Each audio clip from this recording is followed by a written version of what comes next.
Hollywood సినిమాలకు భారతదేశంలో ఎప్పటి నుంచో మంచి ఆదరణ ఉంది. కానీ మార్వెల్ సినిమాల విషయంలో మాత్రం పరిస్థితి పూర్తిగా భిన్నంగా ఉంటుంది. ప్రతి కొత్త రిలీజ్లను అభిమానులు ఒక పండగలా మార్చేస్తుంటారు. ఇప్పుడు అదే జోష్ను మరింత భారీ స్థాయిలో కొనసాగిస్తూ వచ్చిన spider man brand new day భారత బాక్సాఫీస్ వద్ద సంచలన ప్రదర్శన కనబరుస్తోంది. మొదటి రోజు నుంచే అద్భుతమైన స్పందన అందుకున్న ఈ మూవీ ఇప్పుడు హాలీవుడ్ చిత్రాల చరిత్రలోనే తిరగరాసే దిశగా దూసుకెళ్తోంది. భారీ ఓపెనింగ్స్ తోనే కాదు, రోజు రోజుకు పెరుగుతున్న వసూళ్లతో ట్రేడ్ వర్గాలను కూడా ఆశ్చర్యానికి గురిచేస్తోంది. ఇప్పుడు అందరి దృష్టి ఈ సినిమా నిజంగానే భారతదేశంలో తొలి 500 కోట్ల హాలీవుడ్ మూవీగా నిలుస్తుందా అనే ప్రశ్నపైనే ఉంది. టామ్ హాలండ్, జెండయా ప్రధాన పాత్రలో నటించిన ఈ మార్వెల్ మూవీ విడుదలైన తొలి 3 రోజుల్లోనే సుమారు 207 కోట్ల గ్రాస్ వసూళ్లను నమోదు చేసింది. ఇందులో 171 కోట్ల నెట్ కలెక్షన్లు ఉన్నాయి.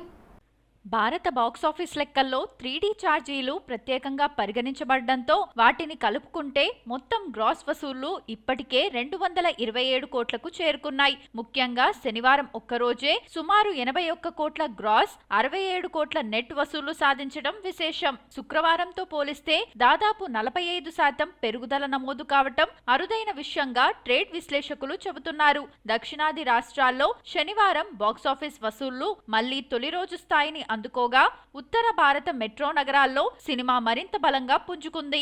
ముఖ్యంగా ముంబై, ఢిల్లీ ఎన్సీఆర్ ప్రాంతాల్లో తొలి రోజుతో పోలిస్తే దాదాపు 40% ఎక్కువ వసూళ్లు నమోదయ్యాయి. ఇతర హిందీ మార్కెట్లలో కూడా ఇదే ధోరణి కనిపించింది. ముందస్తు బుకింగ్లు కూడా భారీ స్థాయిలో కొనసాగడంతో ఆదివారం కలెక్షన్లు మరింత పెరిగాయి. ఆదివారం వసూళ్లు 90 కోట్లను దాటాయి. 3D ఛార్జీలను కలుపుకుంటే అది దాదాపు 100 కోట్లకు చేరుకునే అవకాశం ఉంది. ఈ లెక్కలు నిజమైతే తొలి వారాంతంలోనే సినిమా 275 కోట్ల నుంచి 300 కోట్ల మధ్య గ్రాస్ వసూళ్లు నమోదు చేయడం ఖాయంగా కనిపిస్తోంది. హాలీవుడ్ చిత్రాలకు ఇది భారత బాక్సాఫీస్ చరిత్రలో అత్యంత భారీ ప్రారంభాల్లో ఒకటిగా నిల్వనుంది. విడుదలకు ముందే అడ్వాన్స్ బుకింగ్లలో కనిపించిన భారీ స్పందన, ప్రధాన నగరాల్లో వరుస హౌస్ఫుల్ షోలు, తెలుగు, హిందీ, తమిళం, ఇంగ్లీష్ భాషల్లో వచ్చిన మంచి ఆక్యుపెన్సీ ఈ విజయానికి ప్రధాన కారణాలుగా నిలిచాయి. ఇప్పటి వరకు భారతదేశంలో అత్యధిక వసూళ్లు సాధించిన హాలీవుడ్ చిత్రం Avatar the way of water. ఆ చిత్రం దాదాపు 465 కోట్ల గ్రాస్ వసూళ్లతో అగ్రస్థానంలో నిలిచింది. అయితే ప్రస్తుతం కనిపిస్తున్న ట్రెండ్ను పరిశీలిస్తే spider man brand new day ఆ రికార్డును అధిగమించడం దాదాపు ఖాయమనే అభిప్రాయం వ్యక్తమవుతోంది. అంతేకాదు 500 కోట్ల మార్కును కూడా సులభంగా దాటే అవకాశాలు కనిపిస్తున్నాయని ట్రేడ్ వర్గాలు చెబుతున్నాయి.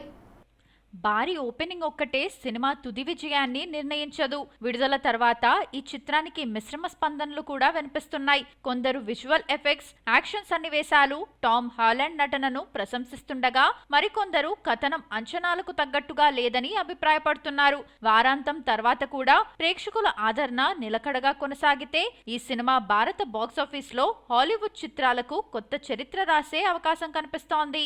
గత కొన్నేళ్లుగా భారతదేశంలో మార్వెల్ సినిమా మార్కెట్ వేగంగా విస్తరిస్తోంది. సూపర్ హీరో కథలకు తెలుగు ప్రేక్షకుల నుంచి కూడా భారీ ఆదరణ లభిస్తోంది.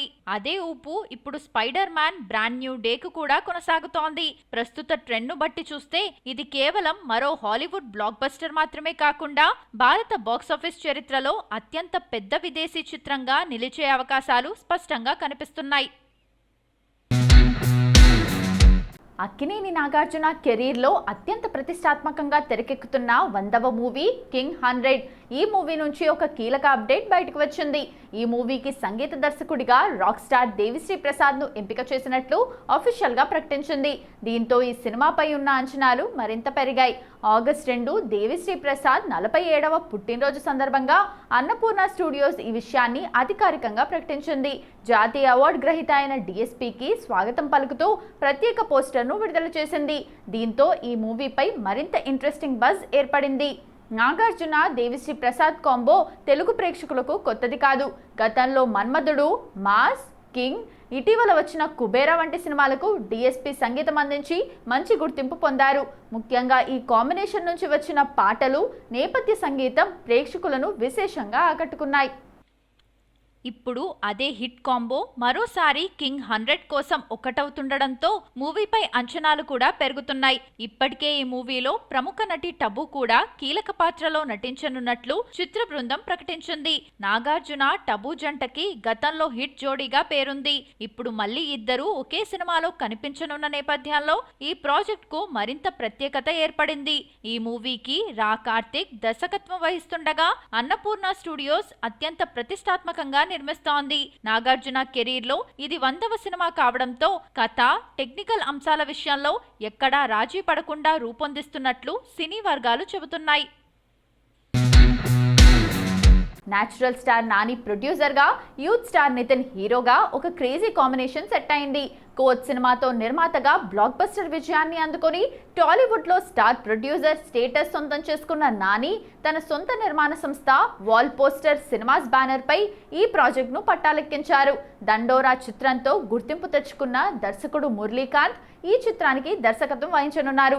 ఈ చిత్రానికి అలియాస్ రుక్మిణి అనే ఆసక్తికరమైన టైటిల్ ను ఖరారు చేస్తూ చిత్ర బృందం ఒక చిన్న అనౌన్స్మెంట్ వీడియోను విడుదల చేసింది. ఈ వీడియో మరియు టైటిల్ చూస్తుంటేనే సినిమా ఎంతటి classic, pleasant love and entertaining vibe తో రాబోతోందో స్పష్టమవుతోంది. గత కొంతకాలంగా మాస్, యాక్షన్ జానర్లలో ప్రయత్నాలు చేసిన నితిన్ ఈసారి తన బలమైన రొమాంటిక్ కామెడీ, ఫ్యామిలీ జానర్లోకి మళ్లీ అడుగుపెట్టారు. నితిన్ కెరీర్ లోనే ప్రత్యేకంగా నిలిచేలా ఈ ప్రాజెక్ట్ రూపొందనుందని సమాచారం. నితిన్ కు గ్రాండ్ కంబ్యాక్ ఇచ్చే కంటెంట్ ఇందులో ఉందని ఇన్సైడ్ వర్గాల సమాచారం. నిర్మాతగా ఎప్పుడూ వైవిధ్యమైన కొత్త తరహా కథలనే ఎంచుకునే నానికి ఈ సబ్జెక్ట్ ఎంతగానో నచ్చడంతో స్వయంగా నిర్మించడానికి ముందుకొచ్చారు. ప్రొడ్యూసర్ గా 100% సక్సెస్ రేట్ ఉన్న నాని జడ్జ్మెంట్ పై ప్రేక్షకుల్లో విపరీతమైన నమ్మకం ఉంది. దీంతో నితిన్, నాని, మురళీకాంత్ కాంబినేషన్ లో రాబోతున్న అలియాస్ రుక్మిణిపై అప్పుడే సినీ ప్రియుల్లో భారీ అంచనాలు నెలకొన్నాయి. దర్శకధీర ఎస్ఎస్ రాజమౌళి తెరకెక్కించబోయే తదుపరి భారీ అడ్వెంచరస్ ప్రాజెక్ట్ వారణాసి గురించి సినీ ప్రపంచం ఎంతో ఆసక్తిగా ఎదురుచూస్తోంది. తాజాగా ఈ చిత్రం యొక్క కథ, కథనం మరియు ప్రమోషనల్ వీడియోపై రాజమౌళి చేసిన వ్యాఖ్యలు సోషల్ మీడియాలో విపరీతంగా ట్రెండ్ అవుతున్నాయి. ఈ సినిమా కథా నేపథ్యం ఏ రేంజ్లో ఉండబోతుందో వివరిస్తూ రాజమౌళి ఆసక్తికర విషయాలు వెల్లడించారు. వారణాసి సినిమా ప్రయాణం వారణాసిలో ప్రారంభమై అక్కడి నుండి అంటార్క్టికా, ఆ తర్వాత ఆఫ్రికా ఖండం వరకు సాగుతుంది. అంతటితో ఆగకుండా కాలంలో వెనక్కి వెళ్తూ ప్రాచీన రోమ్ సామ్రాజ్యాన్ని తాకి చివరకు మళ్లీ తిరిగి వారణాసికి చేరుకుంటుంది. సినిమా నుంచి విడుదల చేసిన ప్రమోషనల్ వీడియో గురించి స్పందిస్తూ, మేము ఇప్పటికే ఒక టీజర్ను విడుదల చేశాం, కానీ అందులో కథను ఎక్కువగా రివీల్ చేయకూడదని అనుకున్నాం. ఎందుకంటే అంత పెద్ద కథను ఒక చిన్న టీజర్లో చూపించడం సినిమాకు న్యాయం చేయదు. అందుకే కథను బయటపెట్టకుండా ప్రేక్షకులు థియేటర్లలో ఎలాంటి అద్భుతమైన అనుభూతిని పొందబోతున్నారో తెలియజేసే విధంగా మాత్రమే ఆ వీడియోను రూపొందించాం అని తెలిపారు. రాజమౌళి మాటలను బట్టి ఈ చిత్రం కేవలం ఒక ప్రాంతానికో లేదా దేశానికో పరిమితం కాకుండా ప్రపంచవ్యాప్త పర్యటన, విజువల్స్ మరియు చారిత్రక అంశాలతో కూడిన భారీ అడ్వెంచర్ గా ఉండబోతుందని స్పష్టమవుతోంది. రాజమౌళి విజన్, కథను నడిపించే తీరుపై అభిమానుల్లో అంచనాలు ఆకాశాన్ని తాకుతున్నాయి. 2027 ఏప్రిల్ 7న జక్కన్న ఎలాంటి విధ్వంసం చేస్తాడో చూడాలి.